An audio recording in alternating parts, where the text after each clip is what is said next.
Hi, I'm Kim West. Welcome to my channel for all things pelvic floor health, Pilates, and emotional wellness.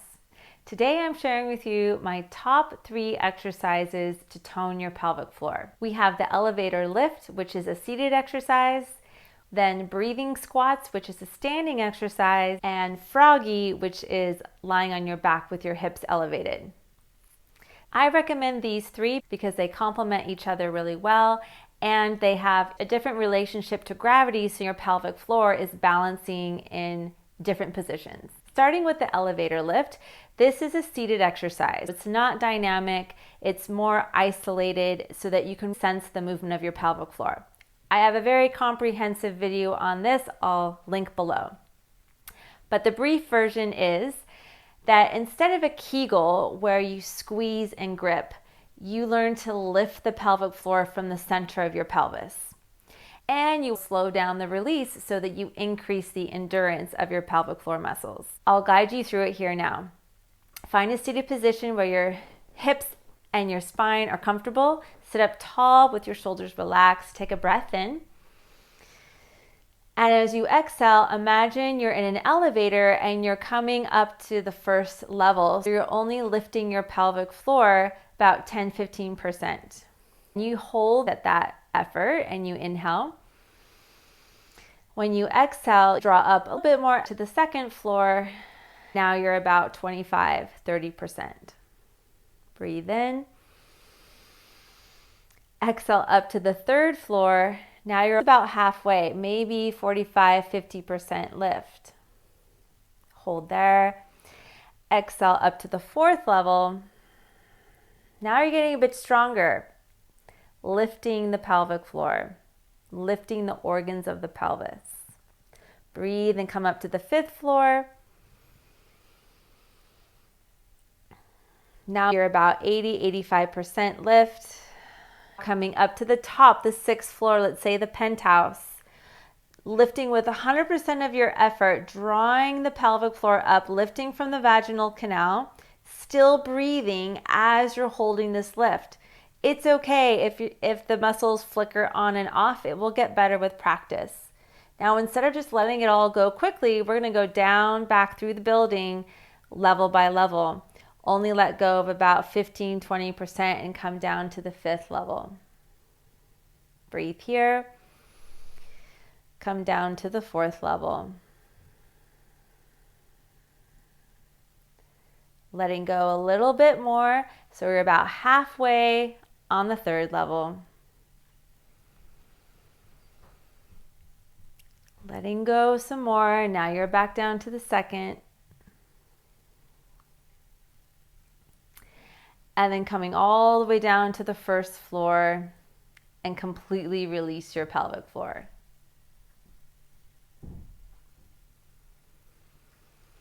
Take a natural breath in, let it go. That is a healthy and holistic way to engage your pelvic floor seated. A second exercise for your pelvic floor is dynamic and full body called breathing squats. You'll come to standing. Toes a bit apart in a wide stance, almost like a sumo squat. Bring your hands together in prayer and let your hips sit back as deep as it's okay for your knees and your hips. You might not want to go this deep. Breathe in here, widen your pelvis, and as you exhale, shoot your arms up and stand up. Narrow your pelvis. Inhale, lower and widen the pelvis. Exhale, lift the pelvic floor, narrow the body. Breathe in, widen. Exhale, narrow as you stand. One more time, inhale, widen. Exhale, lift the pelvic floor.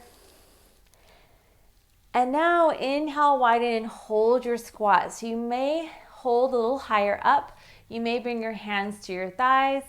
You may be able to go deeper and still have the hands in prayer, but that's more challenging. You're not coming down into a full malasana squat. You're keeping a lift here. Keep breathing. Every time you exhale, draw the pelvic floor up. Again, you can always lower your arms if you need a little bit more support. Pelvic floor lifts on the exhale. Now one last inhale here. And as you exhale, shoot the arms up, lift the pelvic floor. And that's your breathing squat. The third exercise I recommend is frog. So this is lying on your back with some kind of prop.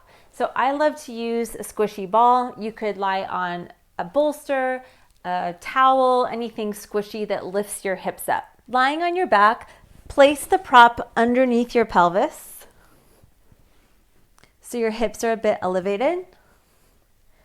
Relax your shoulders and your arms. And make sure the ball isn't pushing you into an arch or a tuck. If so, adjust the ball so you feel relatively neutral in your pelvis. Take a breath in and exhale the air out slowly. Keeping the prop still, exhale one leg into tabletop, which is like this with the knee over the hip. Then exhale the second leg to tabletop. Check in that your front ribs aren't popping up. Soften your chest and your ribs down. From there, open up the knees and the toes. Just the heels are touching. Push your heels into each other. Inhale, think wide through the pelvis. Exhale, lengthen away from your body with the inner thighs connecting. Inhale, bend. Your feet are flexed the whole time. Exhale, reach. Sending all the air out. Inhale, bend. Exhale, soften the chest as you lengthen the legs out. Breathe in. And as you exhale, lengthen. And don't worry if your legs aren't able to lengthen all the way. As long as your toes are rotated out the whole time, then you know that you're getting your inner thighs activated and that connection into your pelvic floor. One more time, breathe in and exhale. Lengthen. For a bit more challenge, you stay a little bit longer, rotating those legs apart so you feel the connection of your inner thighs. When you exhale, your abdominals drop down, down, down, down into your body, and then you can relax and draw the knees into your chest. Those are my 3 exercises for pelvic floor health. I hope you enjoyed those. If you did, please hit subscribe, like, comment. Tell me how the exercises felt to you. I'd love to hear, and any questions or requests that you might have. Have a great day and see you next time.